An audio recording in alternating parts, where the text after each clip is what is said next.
Today I'd like to talk to you about fan sizes and types that you can use for your Delta printer. Now there's a fan that blows onto the hot end, and you can also have an additional fan that blows on to the item you printed to cool that, things like PLA.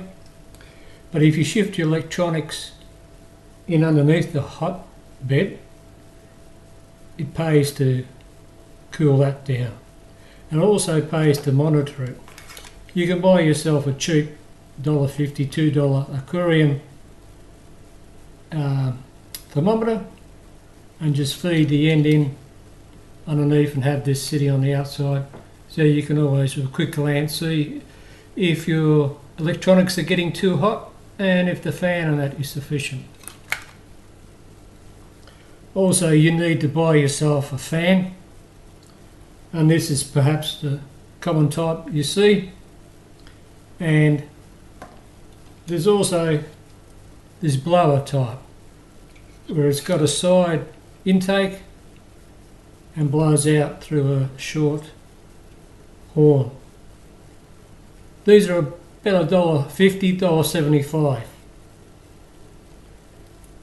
and eventually I plan to replace the fan on here with this particular type.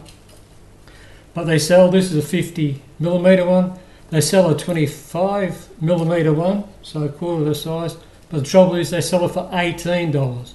This is $1.50, the other one's $18. That's over 1,500% markup or extra. So, but what I thought I'd do is we'll just do the test to see how well they blow the air. This is just a wind gauge. I've got the particular fan that come with the kit running at the moment on 12 volts, and it's pulling 62 milliamps. I'll just pop this on so as it lights up.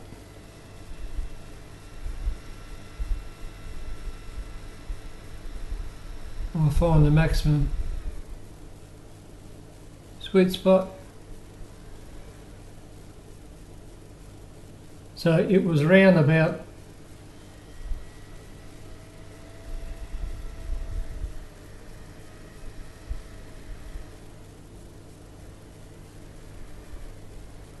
I think I saw 2.1. So we'll stop this and I'll hook up the next one. Hooked up the larger one. You can see it's only pulling 25 milliamps. And you think, much bigger fan, should be a lot more stronger.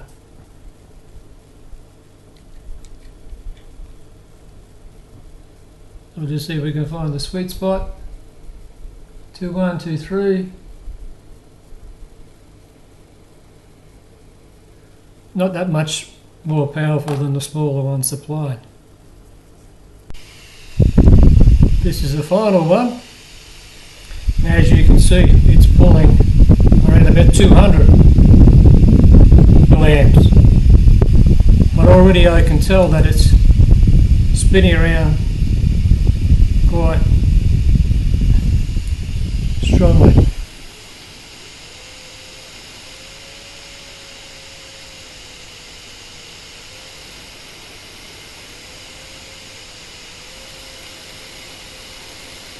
So that one is around 7 meters per second.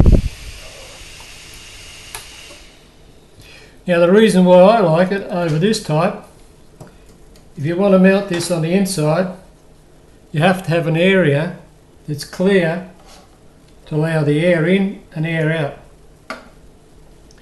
This particular type, I just mount it on the inside. Clamp to the side, the air goes in. I will then just make up a duct for it to fit in, and it will blow the air around quite nicely. Clamp to the side, the air goes in.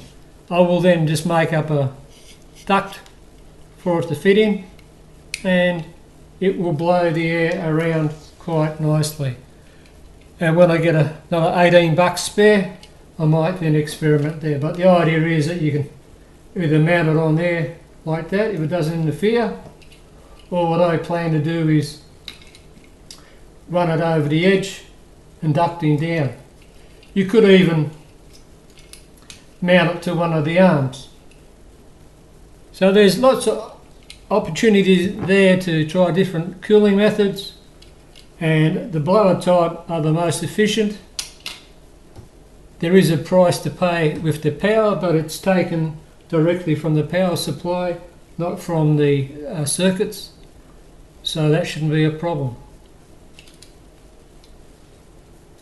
So as with all of these videos, at the end there is a QR code, the square with all the dots in it. Just take a photo of that with your smartphone camera and it will list the suppliers and all that sort of thing. Now that's on every video, so make sure to watch it all the way through and take the photo at the end.